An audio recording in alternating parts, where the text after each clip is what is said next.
Il a dit que personne n'avait jamais exploré ton corps avant, et il voulait essayer. Il t'a frappé plusieurs fois, causant des blessures pour te distraire. Pour vous, même sans raison, leur mission était d'aller et de détruire sans rien laisser derrière. Ils te frappent, te blessent, mais tu refuses de te laisser faire. Tomber et assommer est la seule option, tu ne peux pas perdre, tu refuses de perdre. La vitesse, la force et l'agressivité ont permis à Mike Tyson de remporter le titre mondial des poids lourds en 1986, devenant ainsi le plus jeune champion de l'histoire de la boxe. Son surnom, Iron Mike, est devenu légitime et indéniable. Avec des coups forts et rapides comme l'éclair, il a mis KO ses adversaires un par un. Nous vous invitons à découvrir quelques-unes de KO les plus excitantes de la carrière de Tyson. Le 13 novembre 1985 a été le premier combat de Tyson sans son entraîneur Cus D'Amato. Son adversaire était Eddie Richardson, qui a été mis à terre seulement 8 secondes après le coup de cloche initial. Richardson a essayé de tenir jusqu'à la fin du round en s'accrochant à Mike, mais un crochet du gauche l'a renvoyé au sol, assommé. Mais avant de commencer, n'oubliez pas de vous abonner, de liker et d'activer la cloche et restez jusqu'à la fin de la vidéo pour découvrir Mike Tyson, la machine à KO de la boxe. Kamenkins.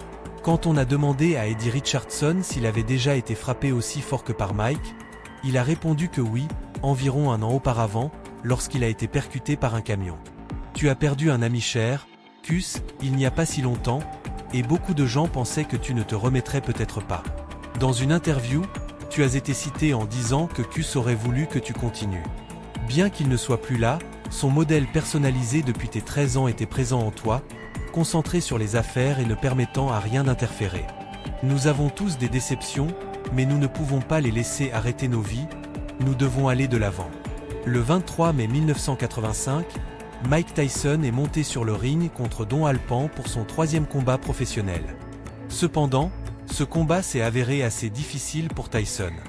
Dès le début, il a essayé de forcer un combat rapproché en maintenant son adversaire à une distance moyenne. Alpan, contrairement aux adversaires précédents, a contre-attaqué en profitant de sa taille et de ses longs bras. Malgré cela, Tyson lui a infligé une série de coups au corps et à la tête, le mettant KO au 4e round et lui cassant le nez. Le 22 janvier 1988, lors de son 33e combat, Tyson a continué son impressionnante série, affrontant son adversaire et démontrant pourquoi il était le meilleur dans sa catégorie. Larry Holmes a précédé cet événement par une série d'insultes dirigées contre Mike Tyson. Holmes a qualifié Tyson de bandit et a prédit qu'il finirait sa carrière en prison. Malgré ses déclarations audacieuses, Holmes a lutté pour rester au niveau d'un Tyson plus jeune, plus rapide et plus fort. Comme beaucoup avant lui qui ont défié Tyson, Holmes tentait souvent de freiner son adversaire en le retenant dans la lutte rapprochée. Au 4e round, Holmes a bien commencé, frappant Tyson plusieurs fois avec son jab de gauche. Cependant, une minute plus tard, Tyson a coincé Holmes et lui a lancé un puissant coup de droite à la tête, mettant fin au combat par un KO technique. Le 10 mars 1986, Mike Tyson a affronté Steve Zouski. Après ce combat, Tyson a atteint la 10e place du classement mondial.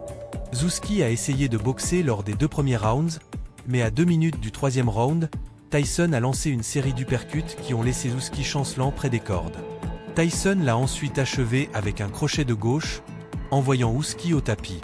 Le 27 décembre 1985, Mark Young était le prochain adversaire de Mike Tyson. Young est entré sur le ring agressivement et impatient d'échanger des coups avec Tyson. Cependant, un rapide crochet de droite des Iron Mike a mis KO Young en seulement 50 secondes. Tyson se souvenait avoir ressenti l'intensité de la personnalité de Young et s'attendait à un combat au corps à corps de 10 rounds, mais la puissance de son coup a surpris tout le monde. Le 26 juillet 1986, Mike Tyson a affronté Marvin Frazier, fils du légendaire Joe Frazier. Dès la première seconde du premier round, Tyson a pressé Frazier contre les cordes et a lancé une rafale de coups sans réponse. En tentant de s'éloigner des cordes, Frazier a commis une erreur fatale en se dirigeant vers le coin, où Tyson a exécuté l'une de ses combinaisons les plus spectaculaires, mettant KO Frazier en seulement 30 secondes. Ce fut l'une des victoires les plus rapides de la carrière professionnelle de Tyson. Interrogé sur sa réaction après le combat, Tyson a commenté qu'il avait beaucoup travaillé avec son entraîneur Kevin Rooney, à qui il devait beaucoup. Il est entré sur le ring confiant, sachant au fond de son cœur qu'il arrêterait Frazier au premier round. En étudiant les enregistrements de Frazier, Tyson a réalisé qu'il pouvait le frapper avec son crochet, qui est son coup préféré. Le 6 septembre 1986, Mike Tyson monta sur le ring contre Alonzo Ratliff. Un an avant le combat, Alonzo avait perdu son titre de poids lourd léger du WBC et était considéré comme un adversaire sérieux pour Tyson en pleine ascension. Ratliff encaissa un coup de gauche et un coup de droite qui ne le mirent pas à terre.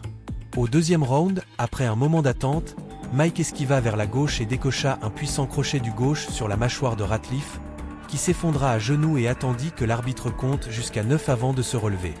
Tyson se précipita pour terminer le combat, lançant une série de 8 coups.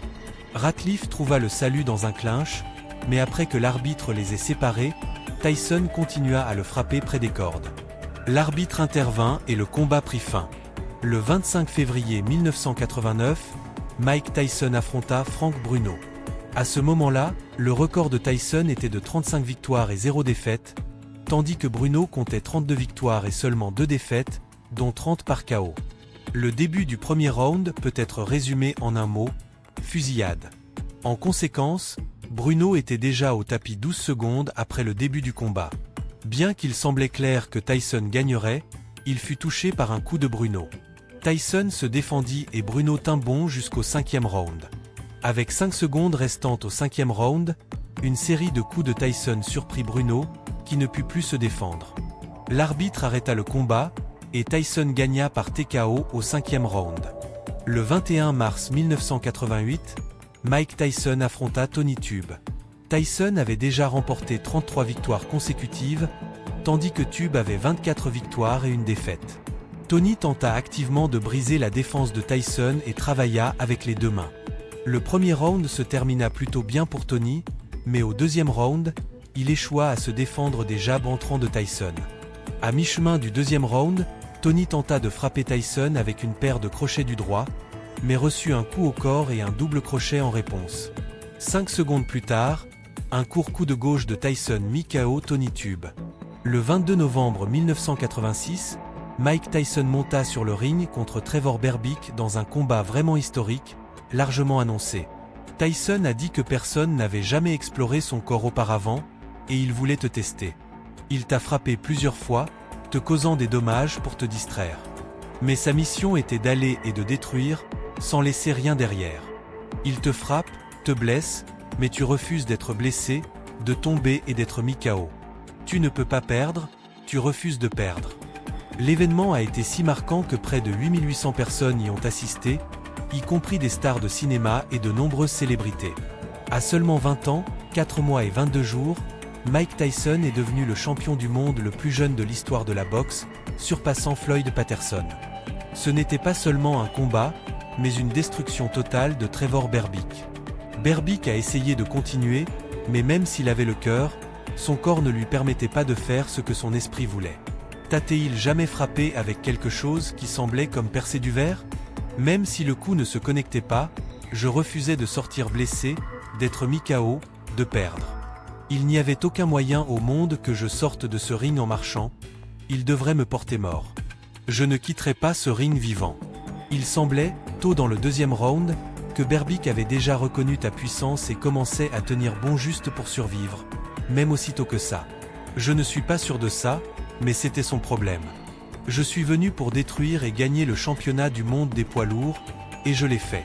Je veux dédier mon combat à mon grand mentor, Cus D'Amato. Je suis sûr qu'il est là-haut, regardant et parlant à tous les grands combattants, disant que son gars l'a fait et souriant. Le 16 octobre 1986, Mike Tyson a affronté Tyrell Biggs. Ce combat était considérablement différent des précédents de Tyson. Biggs, champion olympique de boxe poids lourd en 1984, a donné à Tyson un combat difficile dès le début. Tyrell a essayé d'utiliser sa taille, se déplaçant rapidement, lançant des jabs et essayant de frapper Tyson au corps. Biggs n'a pratiquement pas utilisé la lutte rapprochée. Au troisième round, à cause des jabs de gauche de Tyson, Biggs s'est fatigué et a commencé à se déplacer plus lentement autour du ring, évitant Mike et recevant une coupure sur son sourcil. Au 7e round, Mike a lancé son crochet de gauche caractéristique, envoyant Tyrell au tapis. 10 secondes plus tard, avec un autre coup de gauche, il l'a renversé à nouveau. Tout était fini. Que as-tu pensé de ce premier round quand il se déplaçait et essayait de faire un ali avec sa gauche? Je savais, quand je suis entré dans ce combat, que j'étais le meilleur combattant du monde. Il n'y a aucun homme vivant qui puisse me battre. Ce qui l'a abattu, ce sont les coups au corps. Quand je le frappais, j'entendais qu'il pleurait, faisant des gestes comme s'il ne pouvait pas le supporter. Je savais qu'il s'effondrerait bientôt. Tu dis que Biggs pleurait pendant que tu le frappais? Oui, c'était comme ça. Le 16 décembre 1995, Mike Tyson est retourné sur le ring de boxe pour la première fois depuis sa libération de prison. Son adversaire cette fois était Buster Mathis Jr. avant CE combat. Mathis était invaincu était connu pour son coup puissant. Cependant, lors de ce combat, Mathis n'a duré que 3 rounds. Il a fait de son mieux lors du premier round, mais au deuxième, tout ce qu'il a pu faire a été de tenir Tyson dans la lutte rapprochée et de s'éloigner de lui en bougeant autour du ring. Au 3e round, Tyson a lancé sa combinaison caractéristique et a mis KO Mathis. Tu t'attendais à ce qu'il vienne directement vers toi comme il l'a fait? J'espérais qu'il essaierait de résister, qu'il annoncerait sa stratégie et affronterait ma puissance. J'espérais aussi qu'il bouge, qu'il court et qu'il essaie de m'étouffer parce qu'il a réussi avec ce style. Cependant, je suis très familier avec son style de combat. J'ai été élevé dans cet environnement et je suis le meilleur dans cette façon de combattre. Je connaissais chacun de ses mouvements, c'est pourquoi, quand j'ai fait quelques mouvements particuliers, il a été stupéfait, il ne s'y attendait pas. Le 25 octobre 1985, le combat entre Mike Tyson et Robert Collet a été un excellent exemple du jeune Mike Tyson. Le combat était amusant à regarder, mais très prévisible. Dans le premier et unique round, Collet a tenté de s'opposer à Tyson avec des jabs gauche et droit, se déplaçant activement autour du ring et utilisant ses longs bras. Cependant, cela n'a pas produit de résultat.